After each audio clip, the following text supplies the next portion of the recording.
Welcome to Recross the Paths. My name is Cade. My guest today is Tyler. Welcome, Tyler. Thank you for having me. I am so excited to have you here. As we were joking about a little bit beforehand, I'm slowly questing like Thanos to find all of the Infinity Stones for the Gauntlet by way of tricolor cubes, and you are the progenitor, the lord, the ruler of the Jund Cube, the Junderdome. Yeah, I was going to say we have tyrants on Jund, and we have large statues dedicated to Reed Duke. Well, shout out to Reed Duke if you happen to be listening. A very Jund flavored episode today. So your Jund cube has, as it turns out, has inspired several other people to pursue tricolored cubes. You've had privilege to, in a way, tour with this cube to share it with other people. It's kind of made the rounds. Yeah, I'm a gregarious guy. I like to travel, and I really miss the GP circuit. So for me, going to tournaments, going to CubeCon, even locally with Cali Cube Champs, I just like to travel, and it reminds me of kind of like what was the best time about Magic with the community and the excitement. And I think Cube has really recaptured that in a really punk way, which is cool. I like that a lot. And I'm always happy to bring my Jun Cube. And sometimes I feel like its agent or its handler, to make sure it's always in shape, that it's not eating too much junk food. It cleans its sleeves, and has appropriate tokens. Well, yeah, and you certainly have a background in competitive Magic, like you said, through Grands Prix and things like that. How much different is that to bring your cube with you versus like a tuned deck that you would expect to use for a tournament? I think I have a very similar approach to it, which is making sure all the cards make sense, making sure it has some fun, and a lot of repetition with it. So for me, a lot of the testing, seeing people play and trying to take people's feedback honestly, but also not be afraid to throw in like a card that might be a power spike or a card that I know is good, but other people might not think of just because I'm always thinking about the cube. And I would say normally your matchups, but that doesn't really come to account with cube, weirdly. Just kind of knowing the people you want to bring along in a way. Yeah. Or knowing what the meta is going to be like, which is great for being a cube designer because you get to kind of create your own meta, which is nice. Well, there's certainly a lot to unpack, and I'd love to use the Jund Cube as a vehicle for that. Before we go too specifically into that, I wanted to ask what excites you about a color restricted cube? I think what excites me about a color restricted cube is getting to do something different. I know every cube is different. Every cube is kind of its own thing. But I was joking with my friend Steven this weekend because he was having a hard time reading all the cards, and there's so many new cards nowadays. And he said jokingly, like, I feel like I only read like 60% of a card. And I joked back at him, like, well, I only read 60% of cards because I don't read blue or white cards. So part of it is that I get to think about less cards, which is honestly nice from a design perspective, but also that I get to really lean into the colors of Magic that I do like and that speak to me. And it really allows me to feel more passionate about a game because I have this vessel to express myself with. Do you think when designers or players are approaching a color restricted cube, do you think there are pitfalls that they need to be aware of when they sit down at the table or sit down at the spreadsheet?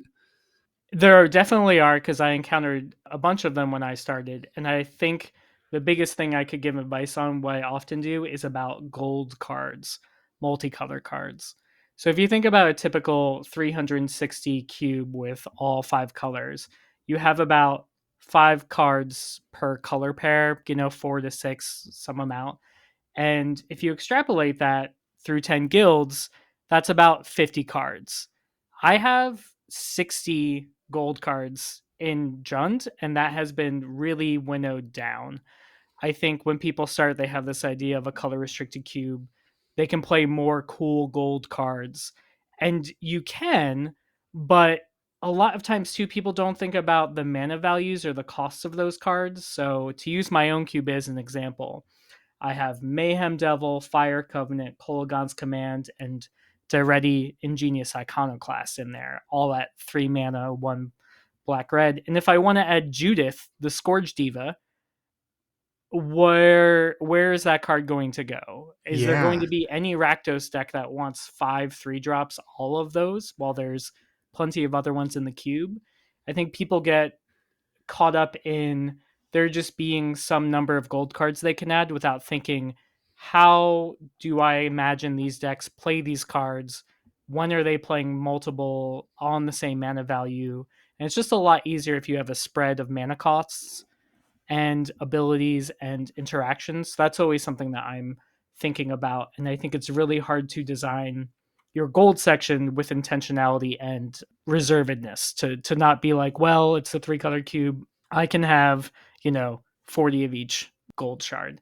And what's strange about like a color restricted cube that's 3 colors like mine is you may play with 3 of the 5 colors, but you really are playing with 3 of the 10 guilds. So there's 7 whole guilds that you don't have, and you don't necessarily have to make up that area by having more multicolor cards. That's just the first logical place that people go.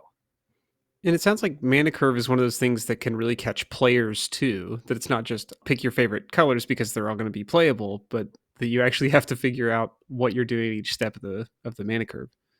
Mm-hmm.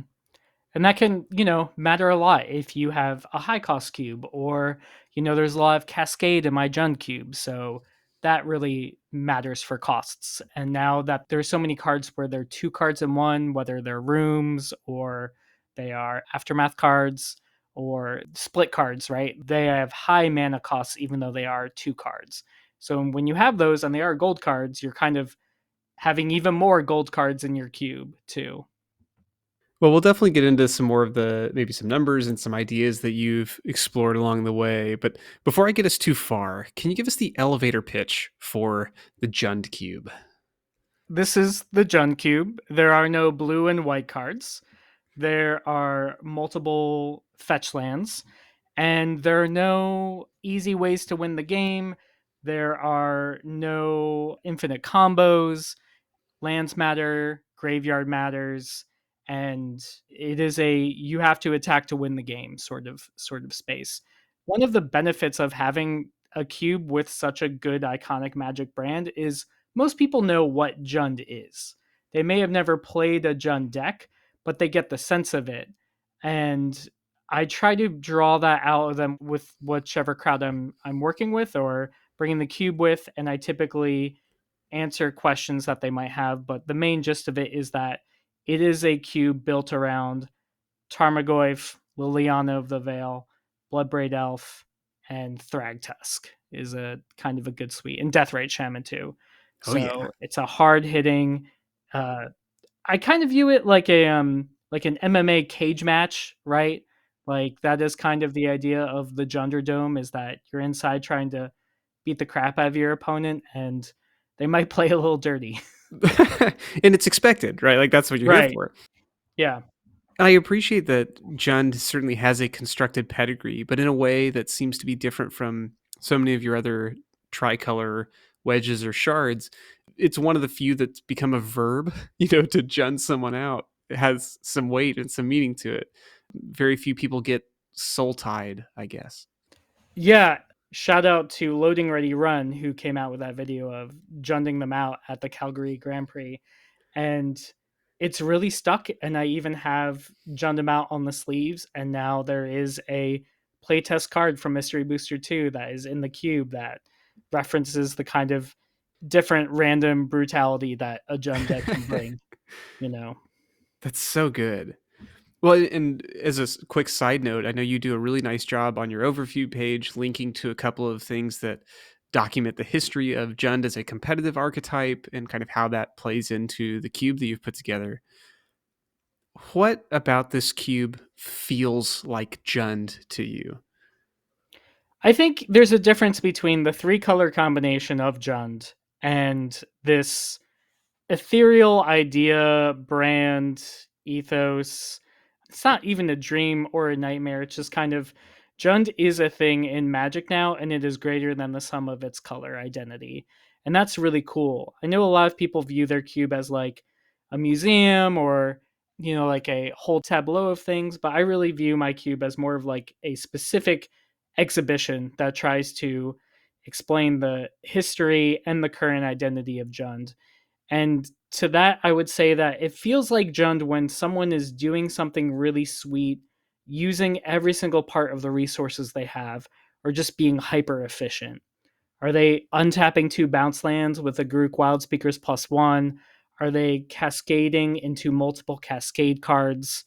Are they feeling like they're in a winning position and then the corner suddenly turns and they're on the back foot and have to find a way to turn the corner for themselves? It's kind of like it's hard to explain. It's kind of like it when you see it. For me, Junding is when people are getting beaten down, but they're still playing because they know there's a way to win the game, and they just have to use all the resources in front of them with a few lucky top decks, and they can still be in it. They can still win. Yeah, I think your comparison to MMA may be apropos. Not something I watch myself, but like that sentiment of you keep fighting no matter what. And like some of the cards you've already mentioned seem to really embody that. Your Lilianas, your Deathrite Shamans, these things that are just clawing out each moment of value, even to your own detriment sometimes. Yeah, and I think that's why it's not always the friendliest cube, which was a hard thing to realize that maybe this is not the cube if people are newer to Magic to have them play. It's certainly a bit of an acquired taste, but I kind of view it as like a harsh mentor. It will teach you and punish you for your mistakes. It will find ways to evoke discipline, like good mana bases, and trying to really get the most out of your cards. And I really try to bake that at multiple levels, whether it's bounce lands, picking up double face cards, whether it's using artifact tokens to do something obnoxious, or it's just playing a Bloodbraid Elf and hoping that you get there. I mean, Bloodbraid Elf can get there. It still works. Yes, I have a ideal cascade chain in here now of Trumpeting Carnosaur into Bloodbraid Challenger into Bloodbraid Elf into Itali's Favor into whatever 2-drop terminate whatever you need, right, to have that actually happen. Oh But I man. haven't I haven't seen it yet. But I have seen very large Tarmogoyfs, which is a win any day in my book.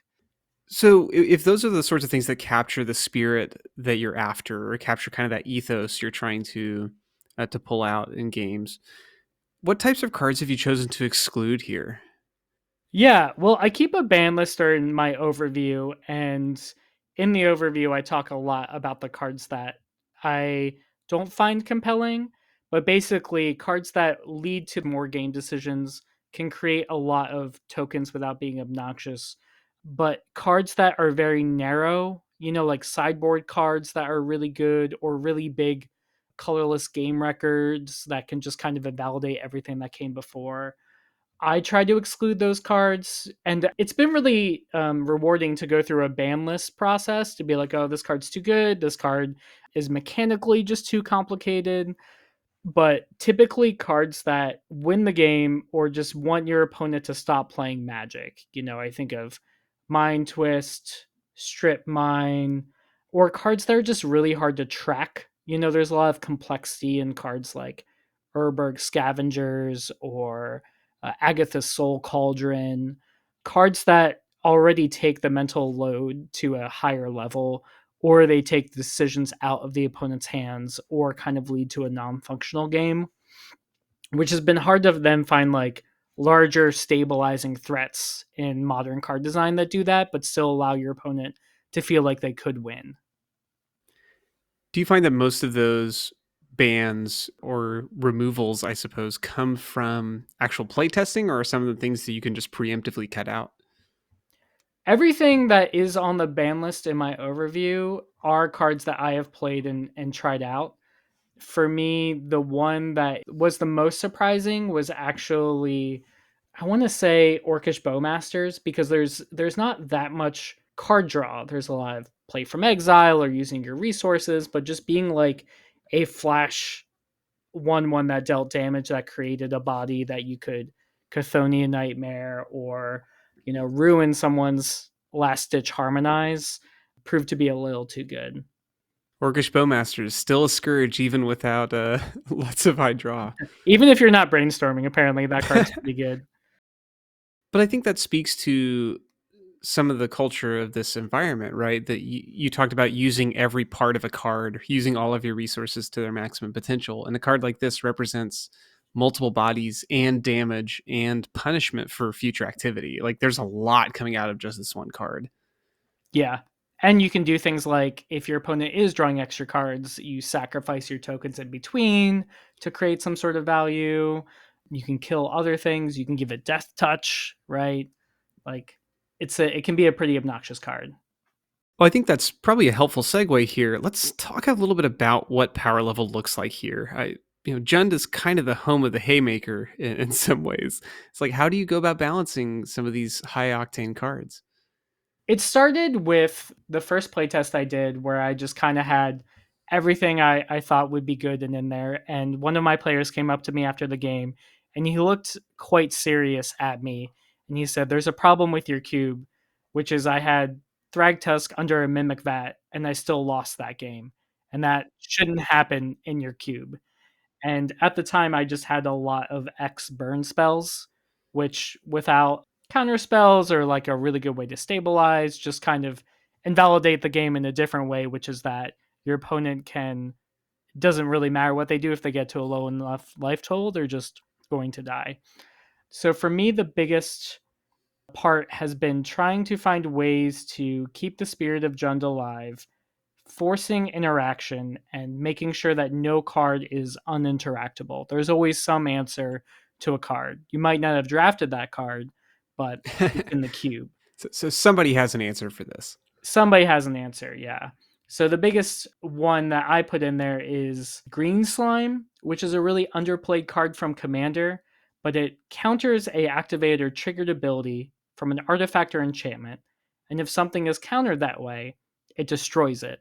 So that can counter a Chthonian Nightmare. It can kill a Overlord. It could stop a Urza Saga, right? There's a lot of ways that that card can ruin people's day, but it's really really hard to play with. And that's just a corner case example, but it's really hard to stop people from generating value. So what I've had to do instead is kind of curtail an environment where people can generate value from the graveyard. They can generate value in play. It's very hard to do both, and it's a lot harder to exploit your graveyard willy nilly. You have to fight for delirium. Every creature can be killed by something. But what that also means is that there's lots of cards that die really easily or they will take over the game. And that's probably the hardest part to fix or to plan for, because if you have so much removal, everyone's just sitting there killing each other's value engines. If you don't have enough removal, people feel like there's no way they can beat Iglis's Sunslayer. So I've had to try to incentivize graveyard strategy by not having anything that really exiles graveyard and try to power down some aspects that are too powerful but still should exist. So the two ones I can think of are like Green Ramp and Rakdos Aristocrats. Have you found that those kind of changes have helped capture the feel you're going for? Like, does it feel like you're scooting closer to finding that balance? I think what makes it hard is from the top level of being like, okay, this is a Jund cube. Okay, there's a Mayhem Devil. I don't want to take Mayhem Devil out of the cube, but how do I stop Rakdos Sacrifice from being just the best thing in a world with no rest in peace or counter spells or exile effects? Mm. And what I found is that a couple things you can do. The first is that you can make it so sacrificing things isn't free. And if it is free, make it something innocuous. So Woe Strider, right? You're sacrificing your creature, you're just scrying one. You're not making a very large carrion feeder. But then what you do on the other side of it is to say, okay, if I'm not going to have free sacrifice outlets, then let's make those sacrifices do something worthwhile. So there's no carrion feeder, but there is Mold Folk, which can sacrifice an artifact or a creature for 1 mana and get a +1/+1 counter. The kicker is that that creature has lifelink. So you're doing something in the cube where you're making a very large lifelink creature, which doesn't often happen. Or if you're sacrificing an artifact to Oni Cult Anvil, you're making another creature to replace itself for free. So what I've tried to do is try to limit sacrificing in a way where if you're doing it for free, it's likely defensive to just get some value out of your creature dying. If you're doing it proactively, you can get a reward, but you'll have to invest mana to make it happen. And that stops it from like Goblin Bombardment being the best thing or Chthonian Nightmare sort of being the end all to be all. Also, Rakdos Sacrifice has sort of come under fire where incidental graveyard hate really preys upon creatures that recur themselves because they're typically the first things to be hit. So you don't really have this sense of fuel that like a Bloodghast will always come back or your creatures are safe in the graveyard. So what I've sort of evolved that archetype into is to be a artifact token strategy where you don't really care if your artifact tokens exist in the graveyard or not because they just go poof. But there's lots of ways to exploit your food tokens, your treasure tokens, your clue tokens on board to be your fodder, and it should be very clear to your opponent what sort of resources you have. And that way too, cards like Marionette Apprentice are more dynamic, or I've recently put in Gear per Aether Grid so you can tap them, deal Oh damage, and yeah. then sacrifice them, but it still has felt like a trap because I've gone through all of that. I've explained all of that to you, and someone sits down and sees a Mayhem Devil and goes, "Where's my carrion feeder?" You know. Well, that sounds like a very thoughtful approach to trying to patch that. I mean, so many people would look at an issue like that and think, well, the only solution is to cut things out or just beef up everything else power level wise to make this make sense. But I think that's a really, I don't know what's the right word here, maybe like kind of an orthogonal solution to say, "Oh, well, you don't have to just take a hammer to this. We can find other ways to get you the effects you want without them being absolutely on the polar ends of power." It really has been like the largest joys of cube design for me. I know Ian Braverman was on here and talking about kind of just a vibes forward approach in cube design. But I am on the other side looking through Scryfall meticulously, trying to find weird cards that do a specific thing, can fit a specific niche, or do something that for me kind of makes me feel like absolved of any sin of keeping Fable the Mirror Breaker in my cube, right? It's like, oh well, there's green slime, so Fable isn't that bad. But I think take my hammer isn't really on hitting the things that are in the cube or playing like whack-a-mole. It's really trying to find out how can I make an environment where cards like that, like Fable, like Survival of the Fittest, Chthonian Nightmare, how they can still exist, be really good things you're doing, but they're not impossible to beat. Well, the functionally impossible question then to answer is, do you have any heuristics that you find are helpful when you're hunting for things that may fit those kind of roles? I actually find sorting by commander rank, EDH rank on Scryfall to be slightly helpful, using that as a ranking, ascending and descending. So a lot of times when I'm approaching a thing and I'm like, oh, I need like a green 3 drop that cares about enchantments or graveyards, or I need like a Golgari card, sorting by commander and print year can be really helpful. Conversely, though, trying to find cards that are very specific or niche can be more helpful if you're like, oh, hey, do the opposite. Give me cards that people don't play in Commander. I'm not looking for a Commander card that generates a lot of value. I'm looking for something that people don't really play or might be a little bit older. Well, to that end, also, there are a number of newer cards in this cube. Like I think as creatures have become more prominent in their potency, that it seems like in a creature-centric environment like yours, that there's a lot of space and a lot of home for those. Yeah, they've also been a lot more typed. So when you have a cube built around Graveyard and Delirium and Tarmogoyf, when they start printing more Kindred cards or cards with multiple types, I get really excited. So there's almost as many Duskmourn cards in the Gen Cube as there are like Modern Horizons cards because Duskmourn cared so much about Delirium and had so many just good creatures at low rates that cared about Delirium, and I find that really empowering. And I always, if I had my druthers, every card in this cube would be at least 2 card types. But the world doesn't really work like that. But I find it really rewarding when I was looking through cards the other day and I realized that like green and red have a lot of artifacts and enchantments, but not so many instants and sorceries. And I forgot in Modern Horizons 2, they printed these aftermath cards that are both sorceries and instant in your graveyard, but you wouldn't think of them like that because you're typically just casting one side or the other. Right. Oh, that's really funny. Yeah. So I always try and like bake into the cube that every card should be multiple types, should have a specific area that they fit in. And I really tried to think of it as a, when I'm thinking about the archetypes, like black has a heavy black archetype, a black red archetype, and a black green archetype, which is different from the red black archetype or the green black archetype. Yeah, let's pause there for just a second. So do you think of each color pair or I guess color weight as an archetype, or are you trying to pinpoint more specific themes than that? I tried to find multiple avenues for two color decks to be successful with other colors or very heavy one color. In my mind, this is really a two color cube that incentivizes you to splash a three color card that you see. But people have gone mono green and mono black and mono red in the cube before. They haven't been the most successful. But in my mind, it is a two color cube where I want those archetypes to feel different. You know, if you're playing Overlord of the Haunt Woods, that might look different from a deck that plays Cavalier of Night, even though they're both green black decks. So how does the mana base help support that? It needs to have more fetches, which is a strange thing I don't think people talk about enough. Mayhem Devil salivating over here. Yeah, I haven't quite thought about it from a mana base up perspective. It's been much more about like archetypes down.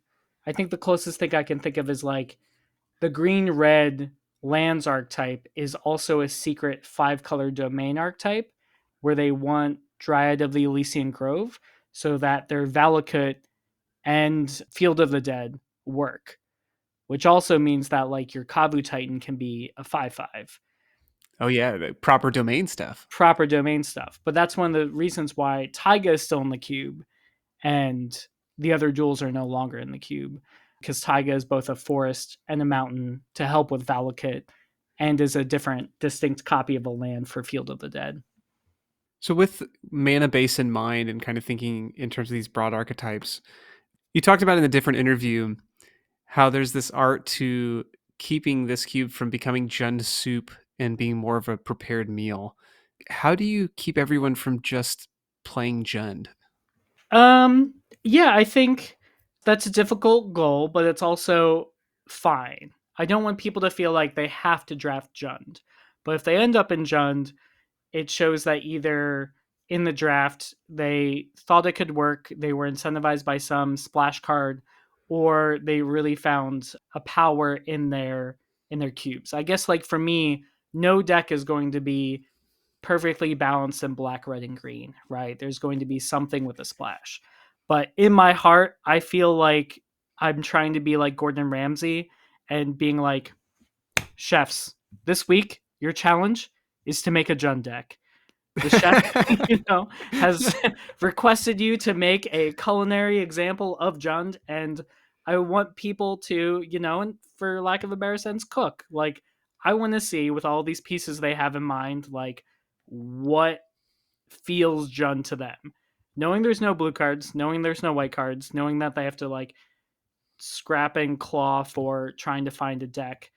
I want to them to come up and be like, chef, here's I made a deconstructed Cascade deck with some Blood Brave Aioli on the side that has a token sub theme with a Chthonian Nightmare as spice. I also hate drafted the Harvester of Misery, just things like that. Thank you, um, chef. Yeah. yeah, exactly. But that's not the spiel I give to players, but that is the design assignment in my mind is here's impactful, powerful, low to the ground, 2 and 3 cost value cards. How do you navigate them? How do you build around them? How do you protect them? How do you recur them? How do you make them beat your opponent's 2 and 3 mana value cards? No, I like that a lot. I really like that sensibility. I also am probably going to try to explain my next draft deck like that, though. It definitely is a challenge to get there, and I don't, that's not the spiel I give to everyone, as I said. but I tried to let the cube speak for itself in how decisions are presented to players with what lands are more enticing than value spells, what cards bring people in. They're like, oh, I love this card. Like, this is so great. This card is like one of my favorites and they want to play it. Or, how for me personally, like when I'm presented with a pack that has like Deathrite Shaman, Fable the Mirror Breaker, Glissa, and Mayhem Devil, like what do I do? How do I choose? Oh What do boy. I feel like creating that day?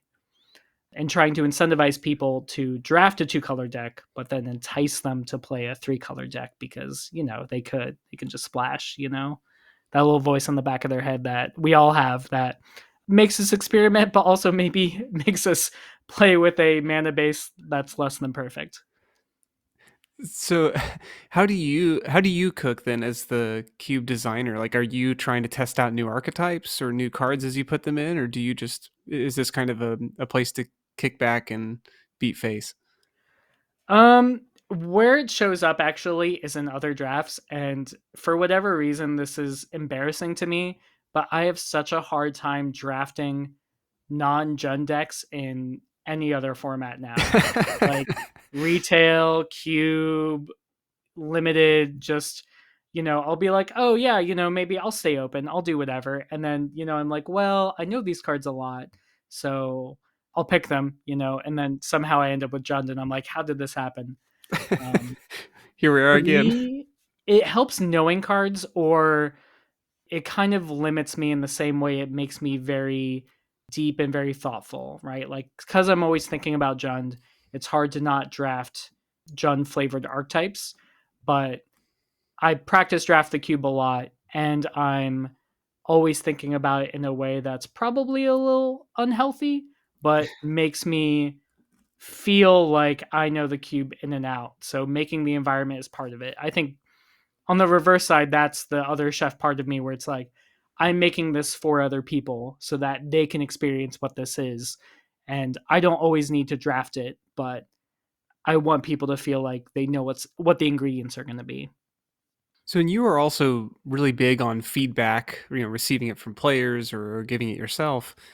Do you feel like your players get it when they draft this cube? Like, do you think they understand what you're after, or is it kind of what you described earlier, where maybe they expect one thing when they sit down at a Gem cube that they don't find? I think you have to be a little bit entrenched to go along with this idea of drafting a Jund cube, right? Like you have to know about Jund, you have to know what that color identity is, and you have to be like, okay, like I'm up for that experience. Conversely, though, I've had some people who have never drafted cube before draft this and be like, oh, like I'm actually happy that I'm gonna know a bunch of these cards, right? They might not know every card, but I think cube is really intimidating to people who haven't drafted a cube before.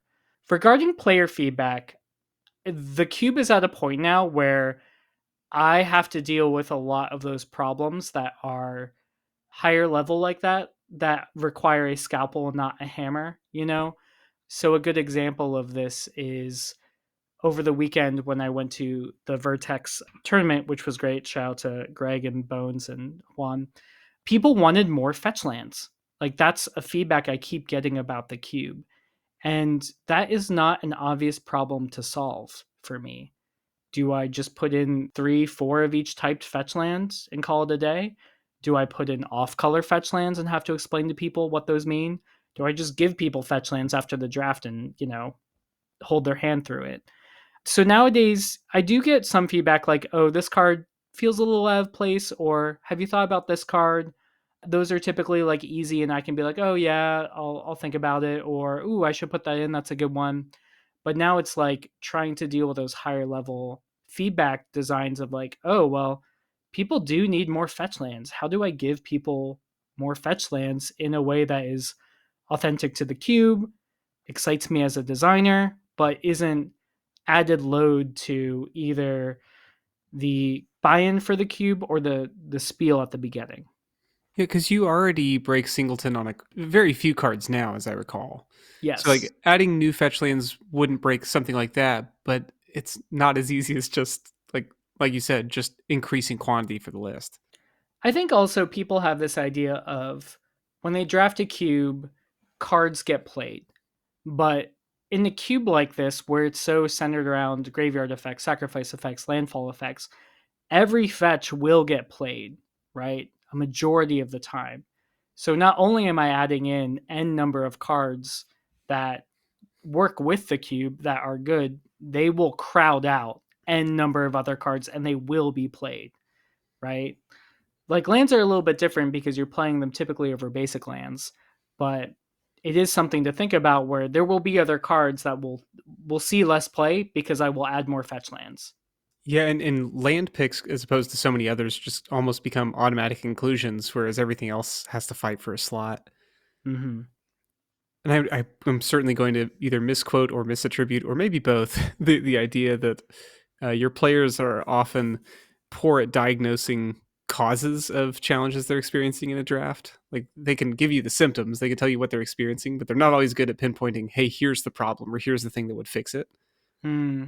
Yeah, there's so many variables in just sleeving, drafting, deck building, and playing a game of Magic that if someone doesn't have a good time at the end of it, it's really hard to pinpoint like what decisions they took or the environment created for them to get them to that place.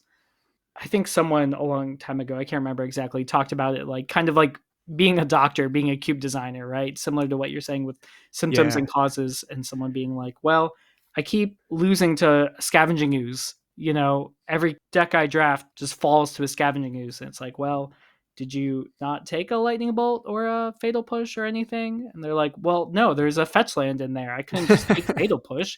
I needed a fetch land. And that fetch land is going to feed the scavenging ooze too. So Yeah. perfect example.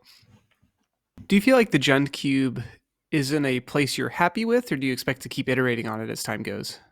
um, And I guess that's not mutually exclusive. No, it's definitely not mutually exclusive. I have a hard time getting excited about every new set. It really helps that the cards nowadays have some sort of extra game object or something where it feels like, oh, how many cards with max speed would I have to put in to make it work? How many cards with the ring tempting? How many, rolls? How many, wilds of Eldraine? So everything that creates an externality of a thing feels like too much, but then you'll see a card like, Junderdome out that Gavin Verhey puts in like a booster, and I'm like, oh yeah, I don't care that this requires 6 extra distinct tokens, a randomness aspect. It's like, yeah, get in here, right? We've been waiting for you. Totally worth it. Um, I expect to continue testing it, but I think what I'm afraid of is this idea that there will be no room left for changing or experimentation in it, because I've changed so many cards over the course of this cube's existence, and there's obviously some cards that are the core of its identity that I wouldn't change, but I also want to feel like it's a home where I can put Fable the Mirror Breaker and Deathrite Shaman in, and these cards that are obviously way too good. So I think I'm the kind of cube designer I've learned about this where I'd rather work on something even if it's not perfect to get it to a place where I'm really content with it rather than just make another cube. So I really like to hone and continue and to sort of think about every slot of the cube. And that also means that I'm probably like, it's never going to be finished. It's never going to be complete. Right. That's good that the journey continues. Yeah. The Junding continues. So, Tyler, in addition to curating the Jund Cube, you've helped some other people through their own explorations into three color spaces. What has that been like for you? Yeah, I think just in a color restricted space, it leads you to be more open to having more cards of a specific color than you might normally want, right? There's just more area to have overlap, to have cards doing similar things, and to force people to sort of evaluate cards as they are versus could you play them or not, right? And as I talked about earlier with this idea that having less multicolor cards is my number one suggestion. My number two is probably like I was joking about, where just remove cards that have an extra card staple to them outside of the game, right? Like I'm not talking about cards with aftermath or rooms or multiple cards, although that can be like a complexity creep issue. Just that you really don't need to play cards with day night, right? Like it's just a headache. You don't need people to have an extra tracking for this thing that they need. Like if you want to, like go ahead, build your cube around that. But it's really hard to get people to, when they're making a cube, to just be like, just play the simpler card, Like I recently took chain lightning out of my cube for strangle because that just extra paragraph of text just started to bug me. So when I talk to new cube designers, I try to get them to play cards that are speaking to what their design is. What are they trying to incentivize people to do, and how are you helping players get there by the card choices around that card, of the complexity of other cards those cards are up against, or by like what that color pair is trying to do. Do you feel like if you're working with folks who are designing a similar three-color environment, but not in the same wedge or shard, like does it feel like you're kind of do you have to fight for cards that overlap in colors? Is it like, hey, I like this in my environment, maybe try it in yours? Like, how do those kind of ideas overlap? I think it overlaps if the conversation is open to overlapping, and I think by that it's really hard to have a conversation with someone if they're not open to feedback. And I think too often as cube designers, just to be on my soapbox a little bit here, when you're coming from a environment or a cube that has such a distinct identity like mine, it's really hard to put that identity down, like step over the line to where the other person is and like try and see what they're doing in good faith and not be like, okay, well, this would be insane in my cube, so I'm not even going to think about it. Or I like this card a lot in my cube, so you should definitely play it. I think too often we get focused on too much of a vantage point of just thinking about our own cubes rather than what does this cube need or what is the person trying to express. And to do that, you need to have like an open conversation, which I think can lead more into an organic figuring out what cards are good and how to do it. And the other thing I can just express is like, honestly, like everyone says, the first thing is just getting to 360 cards, right? So it's a lot easier when someone has 360 cards, they want to sleeve up, and they have like 370. They're like, what do I cut? How do I get this down? Like that's my favorite thing to help people with, is to try and figure that out, like a limited deck when you have like 44 playables, right? What are the cuts? But it's the whole spreadsheet of their cube. It's the whole spreadsheet, right? Like because that's honestly in good faith helping, right? Where people want the help there. Sometimes it can get a little combative where people are like, well, I can't cut that card, that card's too good. It's like, well, is it though? Is it really doing what you want? Do you want people playing with this? What's the worst case scenario of this card being like too good? Well, I think hearing those kinds of things from people that you're offering feedback to can tell you a lot about their goals too, right? Like, in sometimes when you peel back the layers, it's not this is too strong or this isn't strong enough. It's this is a card I like and I want it to live here. Yeah. Which I totally resonate with, and I get. And I think that's why I'm always trying to get people to cut gold cards, and equipment's too good nowadays, weirdly. But just getting people to really get down to the basics of like, what are the monocolor cards in your cube trying to accomplish? Because those are the cards people are going to be people's like safety anchors, right? They're like, this is a one pipped blue card that I know I can cast Mana Leak, right? Mm-hmm, mm-hmm. But is your cube about Mana Leak? And I think that's just what really bugs me about trying to get feedback from people, is that sometimes people don't actually want to hear what you think is a bad card from their cube or a bad play pattern. And that can be frustrating, but it also tells you something about that person's values of where they have a card. And I think when it comes down to it, just getting a cube into a playable position is the best thing that you can do to start, is what I tell people. You just get a list, you get it going, you get it proxied and sleeved and out there and just ready to draft. Because nothing is going to be more apparent to a designer when something is unfun than seeing someone's face losing to a card that has no business being in the cube, or seeing an archetype not really come together. I think that people can have this idea that comes from constructed formats like Commander and 60 card decks, that when they put these two cards together, they're really good. So they can build a cube around that. And so often, like one card ends up in one person's deck and one card ends up in another person's deck, and they don't actually get to test it. But I think The best feedback that I can give to color restricted cube players is to just be a person willing to draft their cube and just to sit down and be like, yeah, I have a color restricted cube too, but I want to see what yours is about. I want to taste Esper soup, or see what a Naya tamale tastes like. The first cube draft is going to possibly be the roughest, but it's also the most exciting because it's actually happening. Well, and, like, that validation is such a great gift that we get to give each other Yeah. of actually sitting down and doing the thing. And it may not be that we're going to dissect it in its entirety afterwards, but just to do the thing, just to be part of it. Yeah.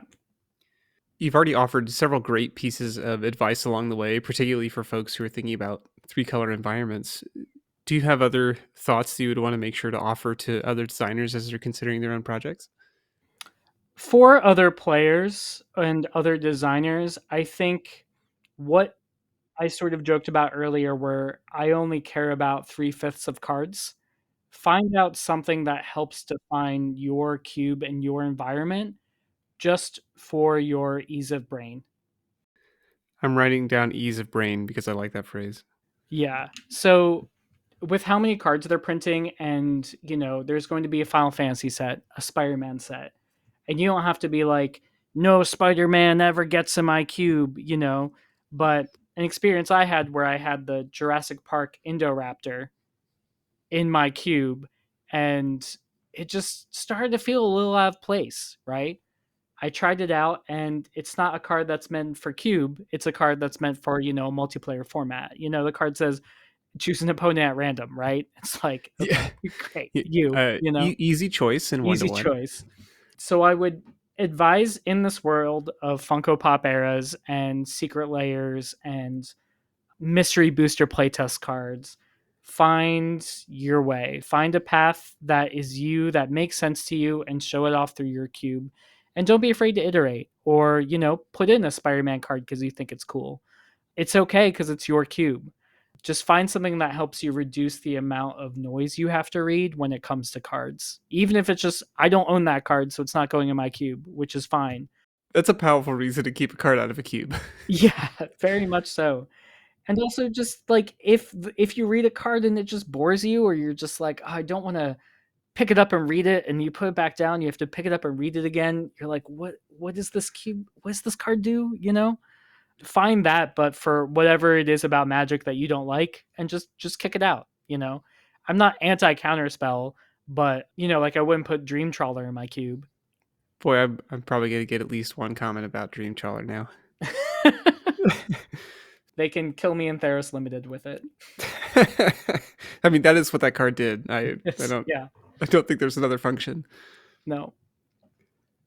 Are there other things? I mean, of course, there are a million things we could talk through, but is there anything specific you want to make sure that we don't miss on this pass? It might just be an ego thing, but like, my cube is really pretty. And not just Sure. like because it's foily or it has nice printings, but because I think a lot about the basic lands and the sleeves and the tokens and the presentations of it. And not that you have to do that, but it is itself its own rewarding thing. But I would caution people that I regret foiling out my cube.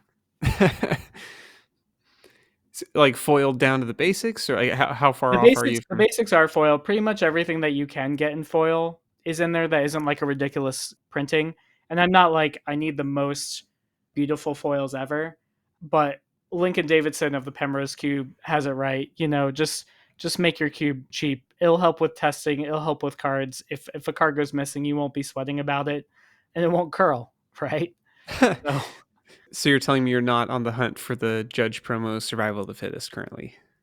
no, no, I'm not. But I do have Neil and Neha, my close friend out here, give me a future sight Tarmogoyf foil on the cheap, which I appreciate. Excellent. Yeah. Well, I think that there's something about how you were describing the, if you will, the ethos of the cube, or kind of the broad experience of what Jund looks like. And I feel like, a particular aesthetic is part of that too. I mean, when I think of the people who played Jund as a modern deck, or I think of the people who really champion those colors in their various other, like either commander or other personal decks or cubes, like the aesthetic is a big part of it. Yeah. There were also a bunch of grinders out there who like bought into Jund for it being the best deck when they would play a modern and did have very like foil fancy copies and still lost all the time. That I feel like is important to capture as well with the cube. You know, there's people out there with like signs, Liliana the Veils, like a play set of them from Innistrad, and you know they lose like the rest of us, but boy, did they look good doing it. I'm reminded of I've had privilege to play more old school recently, so getting to play with people who are really keen on having different parts of their decks signed, altered, stamped, all those Oh things. yeah, Um, one of my favorite experiences was getting to play with the guy who had his. He's a retired Air Force guy now, but he was traveling all over the world and getting his cards stamped and signed by people from all over the places. Every card had a story and like, oh, I got this here and this there. I don't think he won a game on the day the first time I met him, but we had such a good time exploring each one of those cards because they were so cool to look at and there were stories behind them. And like, I think there's something special about that where it's like, yes, it doesn't make you invincible, but it does make the experience special in a way. yeah.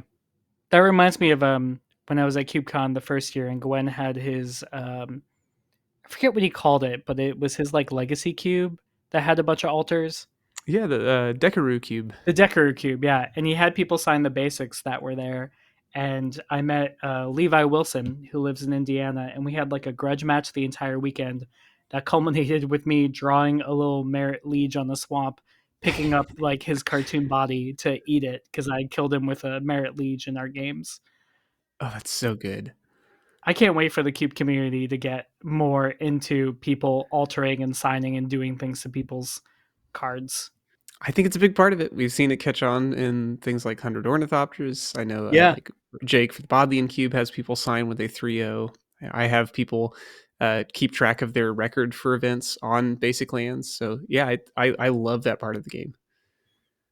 Well, Tyler, we have covered a lot of fantastic ground here, and I'm so grateful that you've helped guide us through it all. As we trend toward wrap up, I get to ask one of my favorite questions. If you could have any card printed as a promo, what card would you pick and who would you have do the illustration? Yeah, I thought a lot about this, and it was easier for me to think about an artist versus a card because, as I talked about, I have lots of foil and fancy versions of the cards in here. So, the artist for me is Okuda San Miguel, and he's a Spanish artist that does these really cool, geometric, colorful, but also like really surreal art. And I think my unrealistic dream would be a in Magic Universe Palantir of Orthanc done in a really cool psychedelic geometric style. It would be nice and cool to have something that, you know, I do love Lord of the Rings, but I can't really imagine a Tarmogoyf picking up a Palantir of Orthanc and looking into it and you know, having a voice message with Sauron. So it would be great to have something that's more ethereal and otherworldly. That's a universe within. So I would probably choose that. And this is really cool. I have not seen Okuda's work before, but this is really striking. Like you said, these bright, like geometric rainbow patterns on a lot of these works. Some of them in sculpture, some of them on painting. There's a lot of cool potential there. Yeah, it reminds me a lot of like Lisa Frank, you know, but kind of like someone who's been warped by an Eldrazi void, you know, but still has the same sort of color palette. And I've just been a fan of his work for a long time, and it would be so cool to have him do a magic card and have that card in my cube, right? I love it. Well, Tyler, this has been an absolute treat. We mentioned earlier you've impacted how many other people have approached their cubes, and you have such a thoughtful way of approaching your own. And I'm so grateful that you've helped guide us through it. If folks want to follow up, maybe they want to read more about the Jund Cube or see some of the other projects you're working on, where would be the best place for us to point them? Yeah, probably my Blue Sky. I am T Pug on Blue Sky, and I am Tyler Pug on Discord. I am on Discord way too much, but I'm always down to answer something. So feel free to hit me up if you have ideas or thoughts, or you know you want to show me a cube list. I'm happy to give you a follow and look at it and draft it probably way too many times while I'm just sitting around. And you can help make those last few cuts. Yes, very happy to make some last few cuts or look at your lists. And I just love being part of the Cube community. It's really reinvigorated my excitement and passion for Magic. So yeah, it's been really great. Thank you so much for having me on.